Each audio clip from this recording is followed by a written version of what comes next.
Karachi development authority KDA مزدور union کے chairman عبدالمتین شیخ نے وفد کے ہمراہ نئے آنے والے DG KDA پرویز بلوچ سے ان کے دفتر میں ملاقات کی اور پہلے تو انہوں نے کہا ویلکم یعنی مبارکباد دی اور مبارکباد پیش کرنے کے لیے کہا اور اپنے تعاون کی یقین دہانی بھی کرائی۔ اس موقع پر جہاں تندور گرم تھا عبدالمتین شیخ نے ایک روٹی اور لگا لی۔ اب ہم آپ کو بتاتے ہیں انہوں نے فائدہ کیا اٹھایا۔ عبدالمتین شیخ نے نئے آنے والے DG KDA پرویز بلوچ کو تمام تر تفصیلات جہاں بتائی، وہیں خاص طور پر میڈیکل سے متعلق تفصیلی طور پر تبادلہ خیال کیا گیا، جس پر DG KDA نے بتایا کہ کراچی لیب کھول دی گئی ہے اور جلد ہی ڈاؤ میڈیکل سینٹر بھی کھول دیا جائے گا، جس سے علاج معالجے کی سہولتیں میسر آئیں گی۔ جبکہ KDA مزدور یونین کے چیئرمین عبدالمتین شیخ اور ان کے وفد نے جہاں ان کو خوش آمدید کہا، ویلکم، وہیں پر ملازمین کے مسائل اور افسران کی گزشتہ ماہ کی تنخواہ نہ ہونے اور موجودہ تنخواہ اور بڑی ہوئی اضافی تنخواہ کے حوالے سے بھی اپنی تشویش کا اظہار کیا۔ یقینی طور پر KDA مزدور یونین کے چیئرمین عبدالمتین شیخ نے یقینی طور پر محنت کشوں کے جائز حقوق اور مفادات کے تحفظ کے لیے ملاقات بھی کی اور شاباش یعنی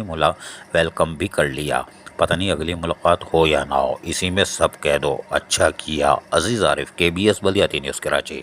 ایسی ہی خوبصورت ویڈیوز فیوچر میں حاصل کرنے کے لیے ریڈ بٹن پر کلک کر کے اور بیل آئیکن کو پریس کر کے ہم سب کے سبسکرائبر بننا مت بھولیے۔